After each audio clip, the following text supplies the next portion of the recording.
La ciencia es el futuro. Sin ciencia no hay futuro. Hola amigos, soy Modesto Montoya, conductor del programa Encuentro con la Ciencia y estamos en comunicación con el economista Alejandro Narváez, que ya lo conocemos en el programa y que recientemente ha escrito una nota, un artículo sobre la realidad económica, perdón, Del hambre. alimentaria del Perú. Y bueno, como también tengo alguna experiencia de lo que ha contado recientemente el ministro de Agricultura, bueno, conversaremos con Alejandro para que nos diga un poco sus puntos de vista, su análisis, un resumen de lo que ha escrito y preguntarle varias cosas relacionadas con este tema. ¿Ok? Muy bien. Gracias, Alejandro, por aceptar estar con nosotros nuevamente. No, yo encantado de estar contigo, por supuesto. Muy Y, bien, mira, te voy a contar primero mi experiencia. ¿Ok? a ver, A ver, eh, brevemente, hasta los 8 años estuve en Chimbote. Gocé de la playa, que en esa época era una hermosa playa, la bahía de Chimbote, en los años 50. Era un lugar turístico. Estaban los ricos del Perú allí con sus yates, etcétera. Ok. A los 8 años, por motivos que no voy a explicar ahora, mi abuelo me llevó a 3.750 metros, para ser exactos, a Salpo, provincia de Tusco, departamento de La Libertad. Así, de golpe, de 0 metros sobre el nivel del mar a 3.750 metros sobre el nivel del mar. ¿Qué es lo que me chocó? Así, de manera muy intensa, muy abrupta, la alimentación, porque en Chimbote teníamos pescado, cangrejos, choros, frijoles, carne, de una manera más o menos muy rica además, me gustaba eso, ¿no? Y de repente, a 4.000 metros, mi abuelo, que me llevó, según él, a enseñarme todo lo relacionado con la naturaleza, me sirve mi cena, que consistía básicamente en sopa de trigo hervido con papa. Yo, francamente, para mí eso lo consideraba indigerible. No pude comer esa noche porque de chorros, pescado, ceviche, ¡pum! Trigo con papas hervidas y sal un poco, no tenía sabor, no tenía nada. Lo triste fue que al día siguiente el desayuno fue caldo de papa seca, lo que es la carapulcra, pero en forma de caldo, un desayuno. El almuerzo, una papa hervida con ají, nuevamente algo, una especie de guiso de trigo, caray. Y en la cena algo similar. Francamente, mi padre me había tomado una foto cuando partía a mi pueblo de Chimbote, que la tengo todavía. 3 años después tengo otra foto, o sea, a- subí a los 8, regresé a los 11. No había crecido un centímetro. Me había quedado como congelado. Esa es la alimentación que tiene cada peruano a esa altura, porque a esa altura no hay pues como en la tierra de Alejandro el Valle con vaquitas, de leche, gallina, no, ahí la cosa está brava. Entonces por eso es que Alejandro se ve más fuerte, más musculoso, y el que habla pues no tanto, ¿no? Entonces, cuando el ministro de Agricultura dice que eh, el Perú se alimenta de manera contundente, yo le doy razón, ¿no? Porque en esos lugares no falta trigo y no falta papas, pero realmente lo que se come no sirve para gran cosa, no nos permite sobrevivir. Además, me enfermé porque sin defensa, sin nada, pues tuve neumonía. Si he sobrevivido es realmente, tal vez porque ya tenía anteriormente una alimentación sana. De 4 hermanos que fuimos, perdón, de 2 hermanos que fuimos, uno murió. Y en realidad, me corrijo, fuimos 3 hermanos, 2 murieron. En la estadística a esas alturas, en esa época. ¿Ha cambiado eso en la actualidad? ¿Ya comen mejor a esas alturas? Le preguntamos a Alejandro Narváez, que conoce sitios similares, que ha paseado como científico, como economista. ¿Qué nos dice de ello? ¿Conoces esos lugares, Alejandro? Sí, sí, conozco, no tan bien que digamos, pero sí, sí conozco la costa, la sierra, la selva. Tuve el privilegio de haber trabajado en Foncodes. Foncodes es el Fondo de Compensación de Desarrollo Social, ¿no? Que es un programa que viene hace 30 años atrás, y era un programa emblemático de lucha contra la pobreza en el país. Fue director ejecutivo y ese cargo me permitió viajar por todo el Perú y conocer de cerca pues costumbres, vivencias, el día a día de mucha gente, ¿no? De nuestros hermanos peruanos del Perú profundo, de la selva, de la costa. Sí, sí, conozco medianamente bien, pero yo soy en cambio del Perú real, del Perú auténtico, del Perú andino. Yo, como conversamos en alguna reunión anterior, una cita anterior, yo vengo de una región donde la alimentación básica del día a día es el maíz y la papa. Básicamente las dos cosas, maíz y papa. Si acaso un poco de trigo, aunque últimamente ya el consumo del trigo se ha escaseado porque es un producto muy caro. Había un poco de cebada antes y algunas, digamos, tubérculos como el oyuco, la, La mashua, ¿has comido la la mashua? mashua, la La mashua, oca, la oca, la mashua, la guasa se dice allá en mi pueblo el año. el haba, la arveja. Claro, las alberjitas, las O habas, sea que eso que nosotros eran somos puros cereales, puros carbohidratos. exactamente. Básicamente era almidón y un poquito de harina, ¿no? Eso es lo que se comía. Y bueno, ahora últimamente esa cultura alimentaria se ha cambiado. Ahora la gente come más arroz, más fideos, más pollo, menos carne de res, menos papa, menos trigo, menos cebada. Y eso, pues definitivamente también ha trastocado incluso en el desarrollo digamos, biológico, físico de las personas, ¿no? O sea, la cultura alimentaria ha evolucionado hacia una alimentación más occidentalizada, ¿no?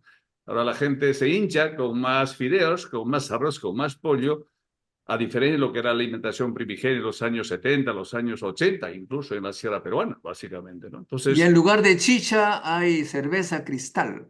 exactamente, ahora ya se bebe prácticamente muy poquito la chicha elaborada con el maíz, la materia prima de la chicha peruana propiamente en los Y Andes era se, el maíz. y Ahora es se vende la poca leche para comprar Coca-Cola y cola real. sí, pues desgraciadamente ahora es más el consumo de la Coca-Cola, la Inca Cola, la Cola Real, que es una bebida muy barata, que es una especie de agua con un poco de dulce. A diferencia de esos tiempos que se tomaba bebida de cebada, que era una especie de lo que llamamos en esos pueblos el guiñapu, y luego pues la chicha de maíz, ¿no? Eso en todos los trabajos o del campo se solía beber la chicha de maíz y un poquito de aguardiente, que era la bebida para animarlo a la gente, que era una especie de mezcla de agua con alcohol. Esa es la costumbre, digamos, de los pueblos del Perú andino, ¿no? Esa costumbre se da en Ayacucho, Apurímac, Huancavelica, Cusco, Puno. Y la alimentación propiamente dicha, que te nutra con los nutrientes adecuados, que te ayude digamos, a mejorar tus neuronas, pues muy poquito, muy poquito, ¿no? Así que por eso a mí me preocupa muchísimo este dato que es absolutamente aterrador. 43% de niños peruanos de 1 a 3 años sufren anemia, anemia crónica. anemia crónica. Es el dato de la FAO de hace apenas unas semanas atrás, exactamente el 24 de julio, hoy publicado ese informe, y que eso revela lo que está pasando en nuestro país. Se está hipotecando el futuro, ¿no? Tristemente. Pero, pero bueno, eso parece que la gente en general, no solamente de los políticos, no es consciente que la alimentación está condenando a los niños de hoy, los están condenando a ser pues una, diríamos así, una generación minusválida en el futuro. No se da cuenta la gente porque creo yo, los que han diseñado el sistema educativo han hecho de tal forma que la gente no sabe que está haciéndose daño a sí misma. Porque yo te cuento, no sé qué pasó contigo, Alejandro, cuando estuve en mi pueblo sufría bastante porque mi maestro de primaria nos hacía dibujar todos los alimentos que teníamos que comer y con colores.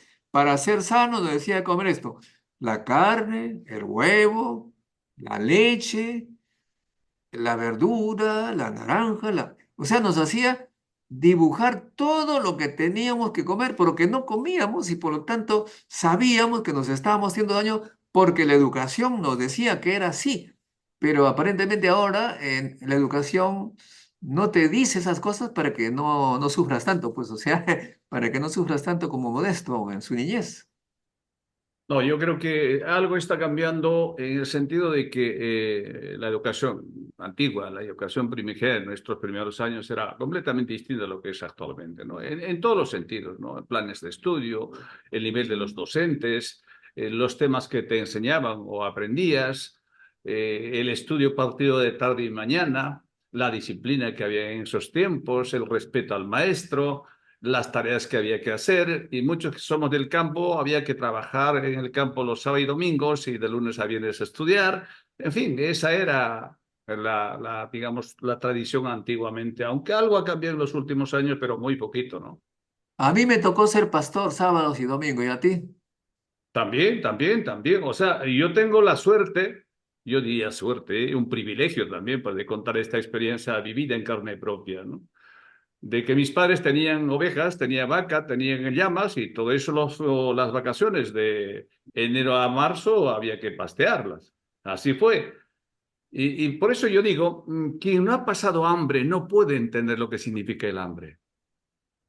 Quien no vivió esa realidad es muy difícil que lo entienda. Eso Claro, intento porque explicar, cuando pues yo no lo era entiende. pastor, a mediodía me llegaba una vianda, mi almuerzo, que era, como te decía, una papa con trigo, y eso no es alimentarse, pues, ¿no? Sí, pues eso es lo que teníamos, eso es lo que pero a pesar de esos pesares, pues estamos aquí. Estamos aquí.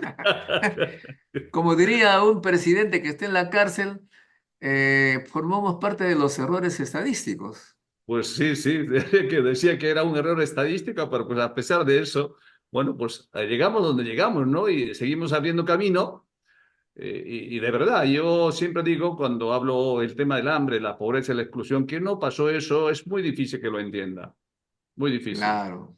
Así Es muy que, difícil que lo entiendan muchas cosas porque eh, los que nos escuchan dicen que están escuchando la conversación de dos marcianos porque no han vivido lo que nosotros hemos lo que pasado, vivimos, ¿no? Lo que ¿no? vivimos los años 60, He los años... dormido, por ejemplo, mi cama no era pues con colchón, era en el suelo, con un cuero de vaca ahí abajo que permitía acostarme y dos frazadas de lana, eh, que me sentía muy bien dentro porque me calentaba un poquito, pero afuera hacía un frío terrible, ¿no?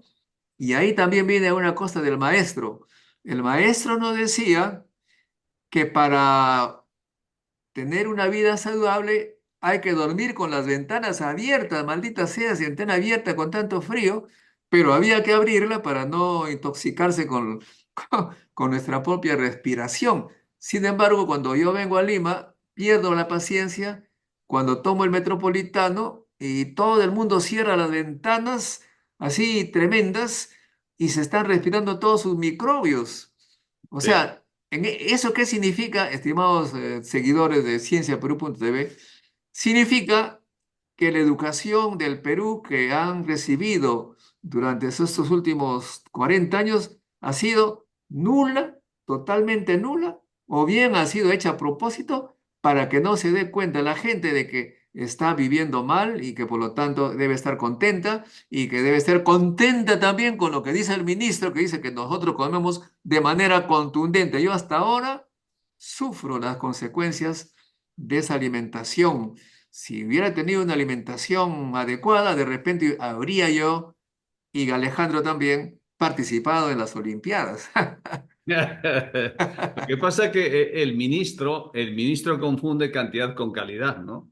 No es lo mismo meterse, pues, que sea un plato lleno de fideos, y un poco de arroz y un poco de carapulca o caucao, pues eso no te nutre, simplemente te llena el estómago. Y eso parece que confunde el ministro, ¿no? Cuando habla de esto de la alimentación, que solamente come 2 veces al día y que ya no cena, en fin, cosas de esto, ¿no? Pero además lo que tú estás señalando también me parece grave, que estamos reemplazando los productos andinos por el arroz, que a mí es una cosa atroz. En mi pueblo, cuando hay veces un cuisito, se comía pues con un arroz preparado que se llamaba en mi pueblo sango, o sea, una especie de carapulcra, ¿no? Papa seca cortadita, pero ahora pues, digamos, no, era trigo al estilo cuscús, como hacen allá en los árabes, un Ajá. cuscús grueso, y ahora lo han cambiado por arroz que es de importación, que no va para ellos, no es económico, y es más, eh, le llaman arroz de trigo. Algunos Sí, están comiendo pues. arroz de trigo, come arroz de verdad. ¿Ves? Y además también lo reemplazan por fideos que son menos nutritivos que el trigo normal. Es decir, que están empeorando la alimentación y como en la escuela no se les señala eso, creen que están haciendo bien. Sí, totalmente. Yo creo que en todos los sentidos hemos ido de mal en peor en cuanto a alimentación se refiere, ¿no? O sea, la alimentación de calidad cuesta. En el Perú, a esa alimentación de calidad, la buena carne, el buen pollo, la buena verdura, la buena fruta, simplemente la gente normal y corriente, la gente mayoritariamente no tiene acceso. No tiene, son precios prohibitivos, ¿no? Entonces, ¿cómo se alimenta? Tomar leche todos los días, comer carne por lo menos una vez a la semana, prácticamente es imposible, por lo menos en la mitad de peruanos. Entonces, una alimentación muy, muy, muy débil, que como decía al principio, lo que se está haciendo es hipotecar el futuro de nuestro país, de esas generaciones nuevas y que no sé qué futuro nos depara en ese escenario. Pues bueno, de, No, de no, gente. no, pero estimado Alejandro, no se trata de qué va a pasar con los niños dentro de 20 años. Lo que está pasando ahora con las personas que se han nutrido o alimentado o lo que fuera los 20 años atrás.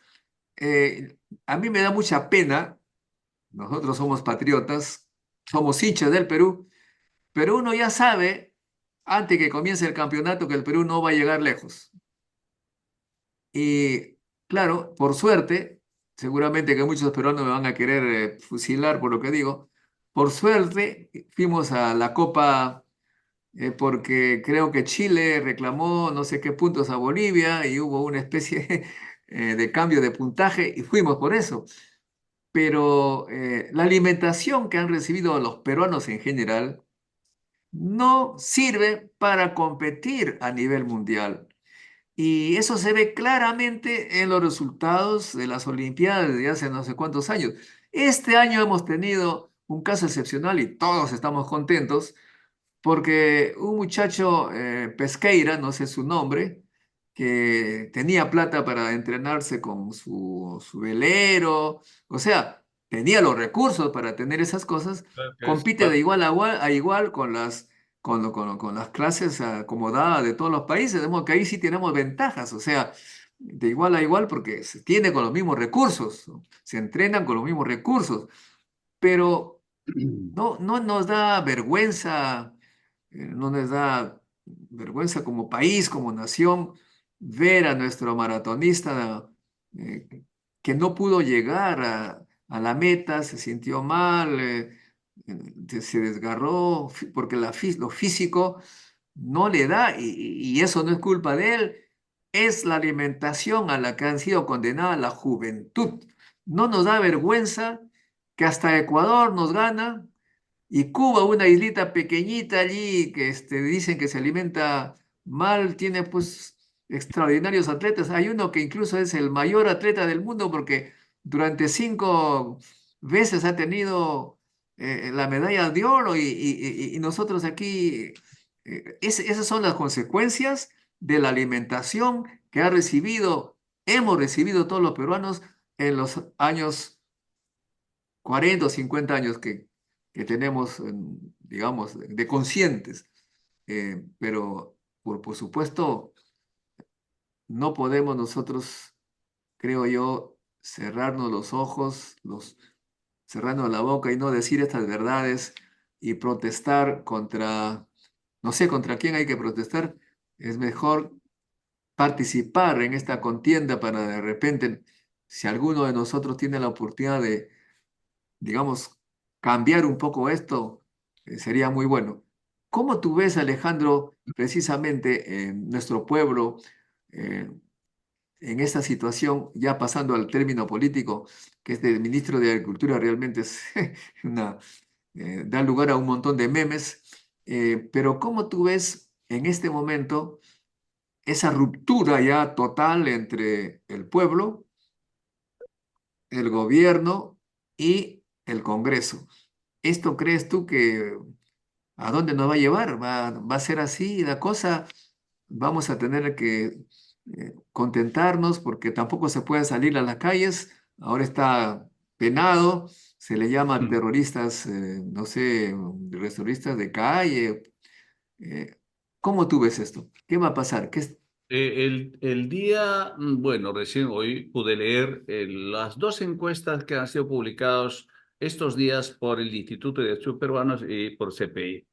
Igual también ha habido una reciente publicación de Datum. Hay varias preguntas que uno debiera ponerse a analizar. No es ciencia pura, pero da señales de hacia dónde irán las cosas, ¿no? Definitivamente la crisis política que vive el país es alarmante, ¿no? La aprobación que tiene la presidenta y el Congreso está en torno a 5% o 6%, ¿no?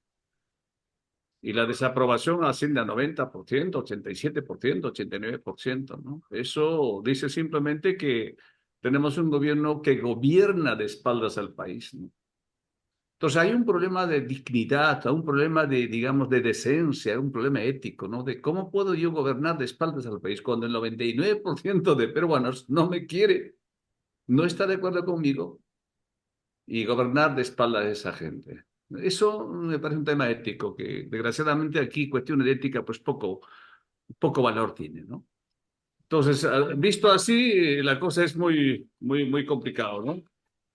Por eso yo pienso de que en ese escenario de crisis política permanente que se ha vuelto crónico en nuestro país, el futuro del país está en cuestión, está en interrogante.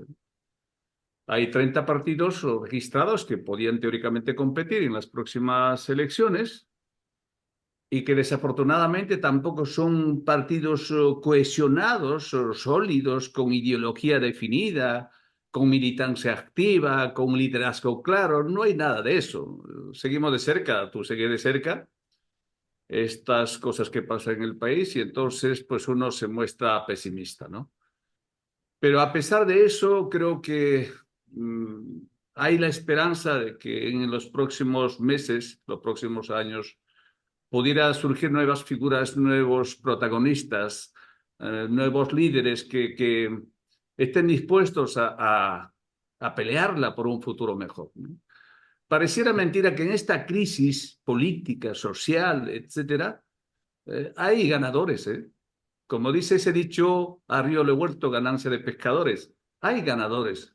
Definitivamente esto no es casual. pareciera ser que toda esta crisis está hecha adrede, ¿no? Que alguien saca beneficio de esto. Por ejemplo, la corrupción en medio de todo esto campea libremente. Cuando no hay un gobierno fuerte, transparente, eficiente, moderno, que gobierne para los peruanos, que busque fundamentalmente lo que decimos bienestar de la gente o mejorar el bienestar de la gente, pues alguien está lucrando, alguien está haciendo negocio debajo de la mesa, alguien está generando dinero, están las cloacas de la economía, ¿no?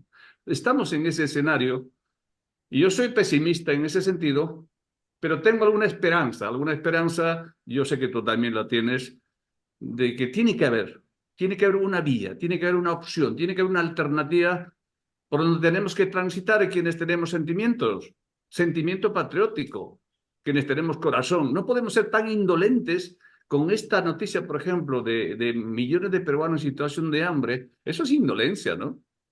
Eso es indiferencia. Pero para personas como tú, como yo, encoge el corazón, encoge el alma y no se puede medir de costado. Por eso yo tengo la esperanza de que surgirán seguramente nuevas figuras, nuevos líderes, líderes jóvenes, nuevos rostros que pudieran, digamos, liderar el cambio que todos queremos en el Perú. Es un poco la idea que tengo porque leo las encuestas y la verdad es que decepcionantes. Decepcionante, ¿no? Efectivamente, bueno, para la gente que no ha tenido la oportunidad de recorrer los Andes, pues aconsejémosles que vayan a darse una vuelta. No a los lugares turísticos, porque ahí es engañamuchachos, sino que se den un paseo por el campo. Yo lo hago regularmente, pero cada vez que lo hago encuentro situaciones desgarradoras. Una nomás le voy a contar, no voy a, si no nos vamos a poner a llorar todos. Subía por una carretera un poco trocha hacia un pueblo y en una combi y de repente veo que subía también caminando un niño con una bolsa en la mano. Entonces le digo al chofer, hay que recogerla. No, ese no paga. No, ¿cómo? Pero, pero ya yo pago el pasaje, le dije al... Ah, bueno, si usted paga, entonces sube el chiquito, y le digo, sube, yo te pago el pasaje. Digo, ¿cuánto tardarías tú para llegar arriba? Era como, qué sé yo, 10 de la mañana, por ahí, ¿no? Entonces me dice, a mediodía. ¿Y qué vas a hacer arriba? Voy a vender mi quesito. Tenía una bolsita con su quesito. Así iba a venderlo al Sí, pueblo. sí. Sí, Y le sí. digo, ¿y por cuánto vas a vender tu quesito? 2 soles, señor, me dice. 2 soles. Pues, casi me pongo a llorar, Alejandro, realmente, No, ¿no? no, no es para menos, no es para menos. Sí, sí, sí, sí. Pero sí, mira una cosa que es realmente palmario. Cuando uno sale de Ayacucho, es solamente un tramo de la Panamericana hacia Ayacucho para la carretera por ahí, por Ticrapo, toda esta zona de Ayacucho, no tan al centro, sino básicamente Ayacucho, por ahí se va también al sur. A lo largo de toda la carretera vas a encontrar niños de 5, 6, 7 años pidiendo limosna. Mm, Y a lo largo de toda la carretera, ¿eh?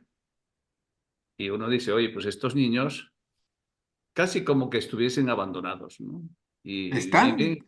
El Estado los ha abandonado totalmente, ¿no? O sea, es un peruanito que solo tiene la nacionalidad, pero el Estado totalmente indolente e indiferente de espaldas a esa realidad.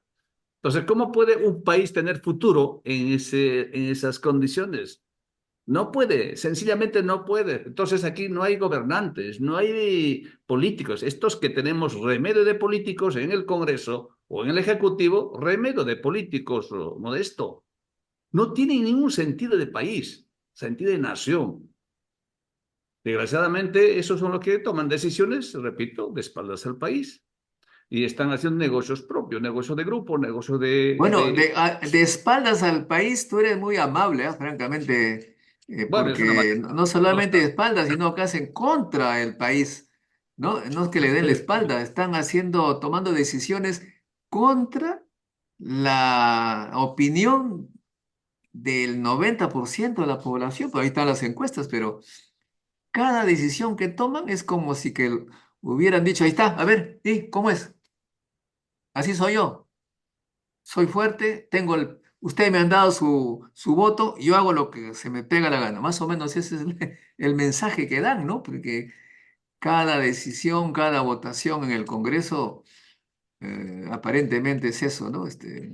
Por eso Y yo acabo creo. de escuchar, ayer un congresista dijo, no, si los congresos del mundo son impopulares, así que no, es normal que sean impopulares, pero el nivel de repudio me parece que es mucho mayor que en otros países, ¿no?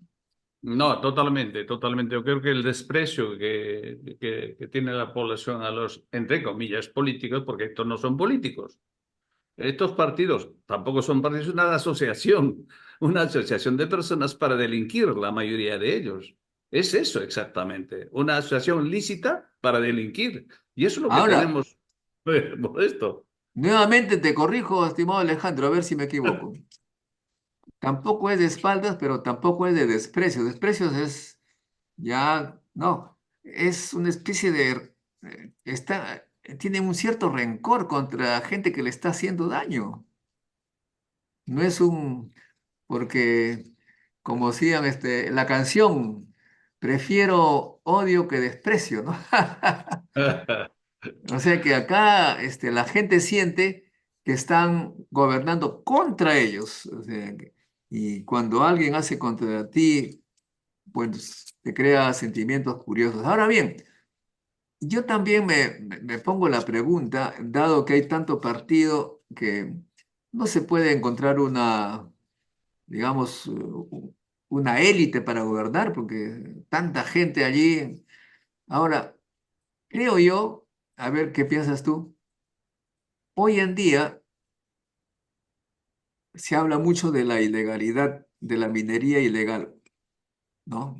La minería ilegal, que es atroz, que es terrible, que es negativa, destruye el país y destruye ya para siempre. Las aguas están contaminadas, todo, pero la minería informal para la gente que trabaja en ello no es nada agradable, no se llevan buena vida los que, por lo menos los que están abajo, tal vez no los grandes dirigentes de ellos, y lo hacen simplemente porque no hay empleo decoroso. Esta gente estoy seguro que si tuviera un empleo mm, decorosamente remunerado en la costa o en cualquier lugar, no estarían haciendo esa minería ilegal. De modo que la minería ilegal ya no solamente es un acto delictivo, que lo es, que está contra la ley y hace daño, sino que ya un problema social, resolver el problema de la minería informal es igual que resolver los vendedores, ¿cómo le llaman? El comercio ambulante. Acá cerca de mi casa voy al metro y veo ahí como 20 personas, hombres y mujeres, vendiendo su pan con algo y la gente va y le compra porque la gente también se va apurado a su trabajo, no tiene tiempo para comer, no come bien, se come un sándwich. Esto es en Miraflores, viene la policía, ordenado supongo por el alcalde, 20 serenazgos y le dan palo y les quitan todo, los botan. Y le digo, ¿qué están haciendo? Es la lucha contra el mercado, contra el comercio informal. Y esta gente, que también es ilegal hacer comercio ilegal, por supuesto, pero ¿a dónde van a ir? ¿Qué van a hacer? ¿No van a comer? Si no hay la falta de empleo genera todas las ilegalidades, las informalidades imaginadas y por haber, pero también, y ahora esa es la pregunta que te quería hacer, creo yo que también está generando esta multiplicación de partidos porque la gente quiere participar por algún empleo. Ahora los partidos se han convertido en agencias de empleo y finalmente, como estoy escuchando también, seguramente lo has hecho tú, la prensa y los mochasueldos dicen, no, no, acá se le cobra un porcentaje a los militantes. O sea que la gente quiere bueno, su sueldo, pone su porcentaje a no sé quién pero luego ellos dicen, no, pero ¿por qué lo voy a hacer? Y denuncian. O sea que ahí están ambos culpables, el que da el 10% y el que recibe el 10%, y todo eso porque no hay empleo. ¿Cómo resolver el problema de la minería informal, el comercio informal y todas estas cosas que estamos viendo? Con empleo adecuado. ¿Cómo lograr empleo adecuado? Con una educación adecuada, pero eso toma 20 años, Alejandro. Ningún gobierno va a poder resolver esto de la noche a la mañana o del año al otro año siguiente. Ujú. Pero yo lo creo fácil, yo lo veo fácil este tema. Así, Pero es que, ¿tú a eres ver, mago, qué? sí, sí, sí, no, no, yo lo tengo muy claro esto, Modesto. Primero, se estima aproximadamente hay 350.000 peruanos dedicados a la actividad de la minería artesanal o minería informal. Está en el sector de la producción de cobre y oro, básicamente cobre y oro, que son los metales que tienen mucha demanda en el mercado actualmente.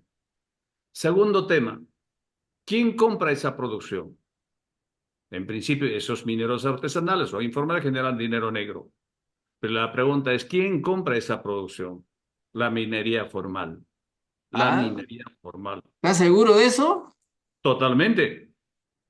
Por lo menos el 80% de la producción de los que producen oro en el norte, mi querido Modesto, en el norte, básicamente lo compran las empresas formales. Eso lo sabe todo el mundo. ¿A quién venden el oro que producen? No venden a un informal. Al final terminan blanqueando el dinero en esa operación de ese productor artesanal a la minera formal. Y eso lo saben perfectamente. Tú sabes que una parte de las concesiones mineras grandes, una parte de esas concesiones mineras, el 10%, el 20% del territorio concesión se le asigna a esos mineros llamados informales, que generalmente son de la misma zona, de esa provincia, de esa comunidad. Ellos se encargan de producir cobre, producir lo que sea, lo que está en ese yacimiento minero. ¿Y esa producción a quién lo vende? No trae a Nazca, hay algunos que traen a Nazca, luego hay, pues lo venden a los productores de esa zona, o a los que hacen acopio de ese mineral en esa zona de Nazca, Arequipa. Pero el grueso es fundamentalmente comprado por las propias empresas formales. Eso es el segundo tema. Y el tercer tema, la formalización es relativamente sencillo. Lo que pasa es no hay voluntad política de hacerlo. ¿Sabes cuánto cuesta formalizar una pequeña minería artesanal? Más o menos 10.000 soles. Pero lo que más no quiere el minero artesanal es el tiempo de duración, o sea, la burocracia, los trámites que implica hacer eso de minería formal. Todos esos papeleos y los trámites y los tiempos no les gusta a los mineros informales. Eso desalienta la formalización de esos mineros artesanales. Por supuesto que la minería artesanal formal tiene una serie de ventajas. Financiamiento, trabajo lícito, puede comprar una serie de insumos para producir más y mejor. Sin embargo, una minería artesanal o informal, evidentemente, no tiene esas ventajas. Y lo saben los mineros informales. O sea, en algún sitio tiene que desembocar ese cobre, ese oro, ese plata que se produce. Más tarde, más pronto, más cerca o más lejos, ese dinero negro termina siendo dinero blanco. Eso es lo que hay en el Perú. Y en Apurímac eso abunda, en el norte abunda, en Ayacucho abunda, en todas las regiones donde hay minería, hay eso de la minería artesanal. Entonces, conozco más o menos de cerca este caso. Por lo tanto, es relativamente fácil de formalizar voluntad política. Y estoy de acuerdo cuando tú dices de por qué esto. Porque, pues, evidentemente falta empleo, falta trabajo. ¿Y cómo se puede generar empleo? Pues, básicamente, dos cosas muy simples. Un país que no ofrece confianza para las inversiones extranjeras o para las inversiones locales, pues, evidentemente, no va a haber inversión. Pero si tenemos unos gobernantes serios, como decíamos hace un momento, con sentido de país, unos gobernantes que de verdad gobiernen pensando en todos los peruanos, evidentemente inspirará confianza. Habrá inversionistas extranjeros que quieran venir a invertir al país y habrá inversionistas peruanos dispuestos a invertir los ahorros que tienen en lugar de sacar su dinero fuera del país. Es decir, hay mil maneras de hacer. Falta simplemente lo que decimos siempre, estadistas. Líderes que tengan amor al país, Modesto. Y no sea un gobernante egoísta, insolidario, individualista y sálvese quien pueda. No, no va por ahí el tema. Entonces, los otros argumentos mira, la economía peruana crece en torno a 3,5, 4%, a veces crece 5 o 6%, pero eso no basta. Necesitamos una mejor distribución de ese crecimiento. Uno de los objetivos de una política económica seria que tenga sentido el país es que, además de producir bastante riqueza en el país, haya una mejor redistribución de la riqueza que se crea. Y nadie se preocupa por la redistribución. Tú sabes que aquí los sueldos son tan abismalmente diferentes. Hay gente que gana 10.000, 15.000, 20.000 dólares. Y la inmensa mayoría de peruanos que ganan 1.025 soles, que es el sueldo mínimo. Si el 47% de peruanos en edad de trabajar, lo que se llama población económicamente activa, está subempleada, entonces ya me contarás cómo se puede crear riqueza, cómo se puede hacer buena educación. Es imposible. O sea, hay cosas tan elementales de puro sentido común que se puede arreglar. Es como decir, mire, ¿cómo vas a pedir tú, Modesto, seguridad, paz, tranquilidad, armonía en el país cuando hay la mitad de peruanos que pasan hambre? Que les duele la barriga porque no comen lo que debieran comer y comen 3 veces al día. Es como un niño que no tiene alimentos en el estómago, llora, llora, llora, hasta que la madre tiene que dar pecho y entonces en ese momento el niño dejará de llorar. Nada más que eso. Y economía no es una cosa abstracta, una cosa difícil de entender. Economía es sentido común. Es un poco también de arte. No te olvides, la base de la economía es la acción humana. Finalmente todo el resultado del hombre. Y eso se puede hacer en el país. Pero como aquí los economistas nos mienten, digamos, nos embauca con cifras, con datos, con conceptos absolutamente etéreos, inentendibles, indescifrables, entonces uno dice, uy, pucha, qué difícil de entender la economía. La economía es sentido común. Está en todas las cosas, el día a día la economía. Pero la economía no es más que tiene como base la acción humana, es decisión de las personas. Y eso se puede Pero, hacer modesto. Que falta es que esto, pues, ¿no? El sentido del país, eso de amar el Perú, hacer política en sentido estricto, política en sentido estricto, como ciencia social, que es amor, es solidaridad, es libertad en sentido cabal, es igualdad. Eso que se decía en la época de la Ilustración, ¿no? De la Revolución Francesa. Hay que actualizar esos conceptos y adaptarlos a los tiempos que corren, ¿no? Y eso es perfectamente posible, muy insisto. bien, pero eso significa hacer una buena elección en las próximas contiendas, pero aparentemente por lo que se escucha, yo te comuniqué mi viaje a tu país, a Bancay. La gente ya no cree en nadie, no tiene fe en nadie, porque señalan que siempre hacen todo lo contrario a lo que prometen, traicionan, etcétera, etcétera. ¿Cómo levantar, cómo levantar, digamos, nuevamente la confianza en alguien de ese pueblo tan engañado, miles de veces engañado? Sí, pues ese es el problema. La política está totalmente desprestigiada, desacreditada. La política dice la gente es sucia, es cochina. Mentira, la política no es sucia ni cochina. La gente es sucia y cochina. Estos que dicen ser políticos son los cochinos, los asquerosos, los que, digamos, difaman la política. No, la política es una ciencia social al servicio de la gente, el ser humano. Es una forma de vida, es amor. Es la búsqueda de la igualdad, de la justicia, de la equidad, de la fraternidad, de la fraternité. Monsieur. Egalité, Eso es. fraternité. Bueno, pero ahí estamos en un tema importante para este humilde servidor, este modesto servidor. Modesto hacer nombre, hacer mérito al nombre. Este, hola, ¿me Sí, escuchas? Se sí, fue. perfecto, perfecto. Lo que te quería decir es que para mí el país tiene que funcionar a pleno motor, a plena máquina. ¿Y eso qué significa? Que participen empujando el país todos, todos, no un grupito pequeño. Así es. Pero para que eso ocurra, hay lo que se llama en los países civilizados, ya porque no sé dónde estamos, igualdad de oportunidades. Es decir, que todos los peruanos tengan oportunidad de una buena educación, de una buena alimentación y buena salud, y así tendremos un mayor potencial capaz de empujar el tren llamado Perú. ¿Ah? Pero eso, para eso se requiere pues una política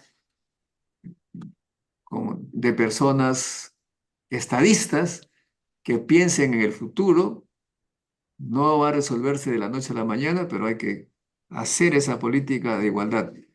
Sin embargo, lo que estamos viendo es el abandono, prácticamente cuasi abandono de la educación pública. Am, Parece que los 2/3 de los estudiantes universitarios están en educación privada y porque el Estado ha abandonado la educación estatal. Y eso ha dado lugar a, tú sabes, a un montón de universidades privadas, a estos líos que hay en la SUNEDU, en las normas que están dando. Las universidades privadas se han convertido también en partidos políticos que defienden su situación, etcétera.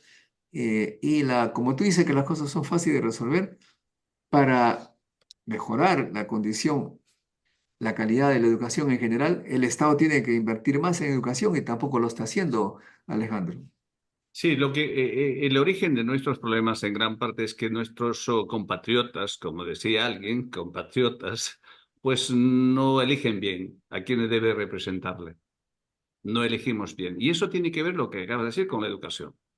Una persona desinformada o mal informada, una persona que no sabe diferenciar lo bueno de lo malo, una persona que no mira bien el perfil del candidato o del aspirante a gobernar, o del aspirante al Congreso a ser congresista o diputado, pues bien difícil, ¿no? Bien difícil. Entonces, una gran tarea es hacer que la gente abra los ojos, abra conciencias, abra mentes para que, oye, elijamos bien.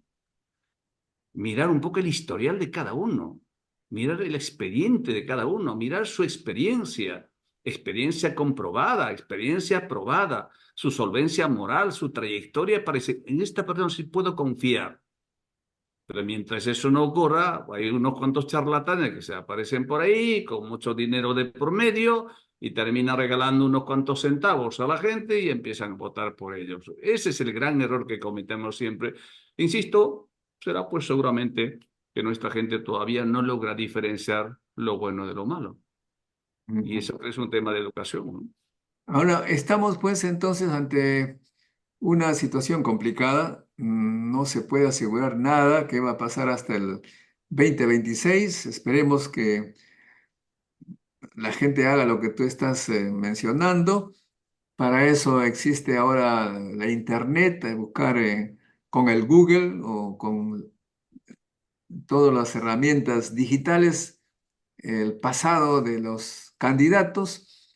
Ojo, estimados seguidores, hay que averiguar la vida detalladamente, lo más detalladamente que se pueda a través de la Internet, de cada uno de los candidatos para saber por quién, por lo menos por quién no votar.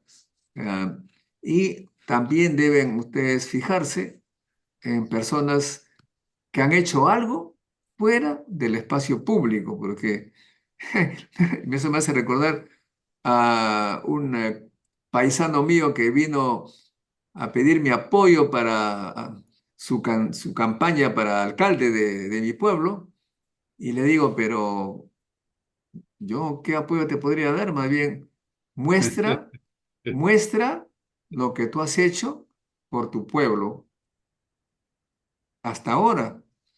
Y me dijo, lo que pasa es que no he tenido oportunidad. ¿Cómo que no has tenido oportunidad?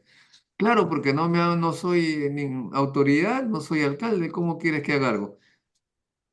Ahí es un gran error lo que tú estás señalando. Le digo, uno puede hacer por su pueblo sin tener cargo público. Tú seguramente has hecho alguna actividad, algo que promueva el desarrollo de tu pueblo con tus recursos o con tu fuerza, voluntad, etcétera. No, me dices que no he tenido mi oportunidad. O sea que por eso ustedes, cada uno de ustedes, debe ver qué es lo poco que ha hecho, de repente algo ha hecho antes de postular algún cargo.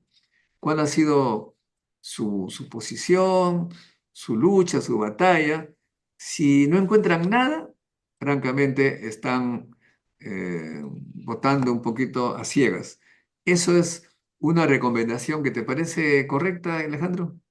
Sí, totalmente, totalmente. Yo creo que hay que perseverar en ese mensaje, mi querido Modesto. Hay que perseverar en ese mensaje y nosotros seguiremos tratando de abrir un poco mentes, corazones, ojos, conciencias, porque esa es la única forma de equivocarnos menos de lo que se nos viene, ¿no? Entonces, pero no renunciar a la actividad política, ¿no? A pesar de los años, de la edad, no renunciar a la actividad política finalmente. Eso, como decís, es amor, ¿no? Es amor, ¿no? Es amor también al Como, como prójimo, al te, país. como te decía, tengo esta enfermedad psicológica que siento que estoy con 20 años. Eso es bueno, eso es bueno. Es que hay una diferencia entre la edad cronológica y la edad biológica, así que tú estás más con tu edad biológica que cronológica, así que tú como viendo biológicamente, pues un chaval de 20 años.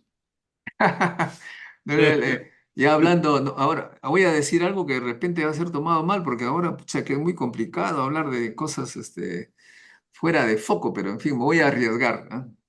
Le decían a un señor que a una chica le preguntaron, ¿tú prefieres, tú qué piensas de estos personajes horribles que hay en los llamados viejos verdes? Hay viejos verdes, pues, por todos lados, ¿no? Algunos son grandes políticos. ¿Tú sabes lo que me respondió? Me dice, yo prefiero un viejo verde que un joven podrido. Ajá. Bueno, ¿Ah? una respuesta respetable. Claro, o sea, y en otra oportunidad también hablaban de la jubilación de los profesores universitarios, ¿no? Dice, hay que jubilar, estos viejitos hay que jubilarlos. ¿Usted está de acuerdo, me preguntan, por la jubilación eh, anticipada o a tiempo? Por supuesto, le digo, hay que jubilar a todos aquellos que han dejado de producir, Bueno, independientemente de la edad, ya, ya. independientemente de la edad. Porque hay jóvenes que no hacen prácticamente nada, Ahí hacen están los... lo mínimo y mal, y hay menos jóvenes que hacen un montón de cosas. Ahí están las... Para una empresa, ¿qué es lo más conveniente? Un joven que para durmiendo en su oficina, o un viejo que está produciendo cosas, haciendo investigación, produciendo algunos objetos novedosos. ¿Qué es lo que más le conviene a una empresa? Lo Ujú. mismo debe razonarse para el Estado, Eso es, ¿no? eso En es. ese sentido, a mí me gusta la carrera militar. Entiendo si está bien encaminada, si es que un oficial deja de ascender, o sea, ya no está produciendo algo nuevo, le dan de baja, ¿no? Sí, pues, es eso. Le dan de baja. O sea que aquí la jubilación tiene que ser para la gente que ya no avance, que ya no produce, independientemente de la edad, como eso en los militares. Hay jovencitos que les dan de baja porque ya no producen. Ujú. Eso es, creo yo, lo que necesitamos también para dar ejemplo de un país productivo. Tus palabras de cierre de esta entrevista No, yo interesante, creo que Alejandro. Modesto una conversación como muy sincera, ¿no? Decimos lo que sentimos, decimos lo que creemos y creo que conversaciones así sinceras, profundas como la que solemos tener contigo, pues a mí me encanta porque si yo sigo soñando con un país diferente, yo sigo soñando con lo que tú decías, eso de que lo único que quieren los niños, los jóvenes de los pueblos apartados de las grandes ciudades es igualdad de oportunidades, una mejor alimentación, menos desigualdad. Es lo que se aspira. Luego ya cada uno será arquitecto de su destino. Y yo creo que es posible alcanzar. Eso no es una utopía. Yo creo que es posible hacerlo, ¿no? Y Pero no solamente insisto, es, y no solamente es una utopía, o sea, y no no es solamente una utopía. no es una utopía, sino que si no lo hacemos, todos perdemos, porque para que un país sea grande hay que escoger en la mayor cantidad de población bien preparada. Para terminar, Alejandro, te contaré otra anécdota, pero ya no de tristeza, sino de curiosidad en Alemania. Estuve en Alemania un año y cuando comencé a comprender algo de alemán, en un taxi veo en el periódico que decía, los alemanes priorizan la educación. Entonces yo le pregunto al taxista que me estaba llevando si yo había comprendido bien el título, ¿no? Entonces sí me dice, esa es la verdad. ¿Y por qué razón ustedes priorizan la educación? ¿Usted tiene hijos? Le pregunté. No, me dice, no tengo hijos, no, ni pienso tener. ¿Y por qué prioriza la educación? Me miró como quien mira un ignorante. Me dice, mire usted ese niño que está pasando. De la educación que tenga ese niño, que no sé quién será sus padres, dependerá mi jubilación. Es Porque si de correcto. aquí a 20 años Alemania produce cosas importantes para exportar, mi pensión será buena. Pero si no tiene educación, mi pensión será para morir en un asilo. Sobrevivir. Por eso todos los alemanes, apostamos por la educación de todos los niños, incluso si no tenemos niños, porque de la educación dependerá nuestro futuro. Pucha, que dije, qué país, qué Mensaje país. profundo, ¿no? Un Y mensaje eso que muy no era, profundo. y eso no era un filósofo, era un taxista. ¿Eh? Bueno, Totalmente de acuerdo. Bueno, pues nada, Modesto, ha sido un gustazo, repito, como dicen los mexicanos, platicar contigo. una práctica sin tequila. Muchas gracias, Alejandro. Será A ti las hasta un gracias. próximo encuentro con la ciencia. Chao, chao, amigos. Nos vemos. Chao, Adiós, adiós. chao. Muchas gracias. La ciencia es el futuro. Sin ciencia no hay futuro.